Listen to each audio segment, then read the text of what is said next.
আমাদের ঠিক পিছনে একটা বড় পোস্টার দেখা যাচ্ছে। ওই পোস্টারে খেয়াল করে দেখেন, আমাদের ভাইদের উপরে গত জুলাইতে তারা কত নৃশংস হামলা করেছিল। আমাদের ভাইদের পিঠ তারা গুলি করে ঝাঁঝরা করেছে, আমাদের ভাইদেরকে পিটিয়ে তারা রক্তাক্ত করেছে। আমাদের হাজারো ভাই বোনকে গত জুলাইতে হাসিনার প্রশাসন, হাসিনার পুলিশ, আওয়ামী লীগ, ছাত্রলীগের সন্ত্রাসীরা তারা খুন করেছে। আমাদের সেই শহীদ ভাইদের রক্তের শপথ, যে আকাঙ্ক্ষা থেকে আমাদের ভাইরা জীবন দিয়েছিল, জাতীয় নাগরিক পার্টি সেই আকাঙ্ক্ষা পূরণ না হওয়া পর্যন্ত আমরা রাজপথ থেকে ঘরে ফিরে যাব না।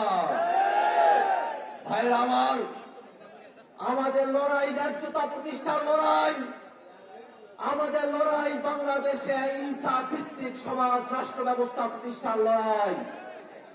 বাংলাদেশের নানা প্রান্তের মানুষেরা নানা ভাবে তাদেরকে বঞ্চিত করা হয়।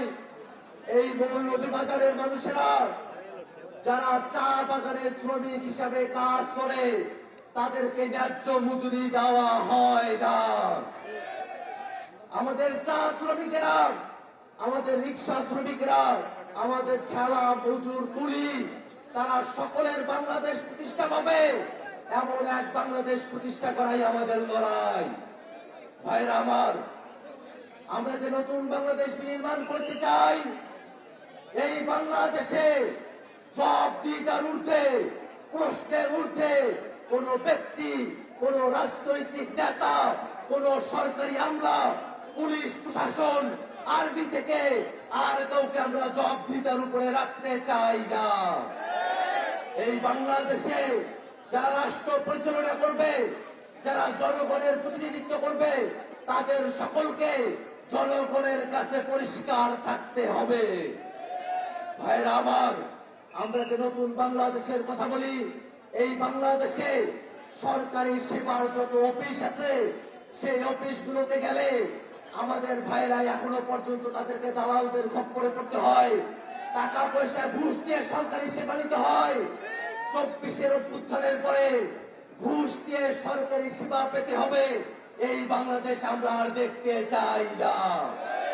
ভাইরা আমার, আমরা উন্নয়নের গল্প শুনেছি, কিছু রাস্তাঘাট করে হাজার হাজার কোটি টাকা বাংলাদেশ থেকে বিদেশে পাচার করা হয়েছে।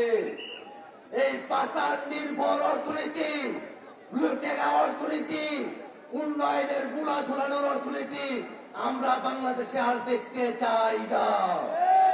ভাইরা আমার, এই বাংলাদেশকে নিয়ে দেশি বিদেশি নানা গোষ্ঠী বাংলাদেশের স্বাধীনতা সার্বভৌমত্ব নিয়ে ষড়যন্ত্র করছে। আমরা স্পষ্ট করে বলি, জুলাই অভ্যুত্থানে আমরা যারা রাজপথে এসেছিলাম, আমাদের শরীরে এক বিন্দু রক্ত থাকা পর্যন্ত বাংলাদেশের স্বাধীনতা সার্বভৌমত্ব নিয়ে কোন ষড়যন্ত্রকে আমরা সহ্য করব না। এই বাংলাদেশের মানুষদেরকে নানাবিধভাবে বিভ্রান্ত করার চেষ্টা করা হচ্ছে। সাংবাদিকতার নামে অপসাংবাদিকতা, সত্যের মোড়কে অসত্য তথ্য, বাংলাদেশের মানুষদের সেন্টিমেন্টের বিপরীতে গিয়ে সুশীলতার মোড়কে বাংলাদেশ বিরোধী কথাবার্তা যারা প্রচার করছেন, তারা বাংলাদেশের স্বাধীনতা সার্বভৌমত্বের বিপক্ষে অবস্থান নিয়েছেন। ভাইরা আমার, এই বাংলাদেশের মানুষ তারা 24-এর অভ্যুত্থানে তারা জীবন দিতে গিয়ে আমাদের চোখ খুলে গেছে। তারা সুশীলতার মোড়কে বাংলাদেশের বিপক্ষে অবস্থান নেয়, স্বাধীনতার বিরুদ্ধে কথা বলে, সম্প্রীতির বিরুদ্ধে কথা বলে, বাংলাদেশের মানুষের ধর্মীয় ভাবাবেগের বিরুদ্ধে তারা কথা বলে, সম্প্রীতির বিরুদ্ধে তারা কথা বলে। তাদেরকে চিহ্নিত করতে আমাদের আর সময় লাগে না। অতএব এই বাংলাদেশকে রক্ষা করতে হলে বাংলাদেশের সকল জনতাকে আমাদের এক হতে হবে। হিন্দু, বৌদ্ধ, মুসলিম, খ্রিস্টান, এই বাংলাদেশে নানা জাতিসত্তার মানুষ, চাকমা, বারবা, কোন ধরনের জাতিগত ভেদাভেদের মধ্য দিয়ে আমরা থাকতে পারি না।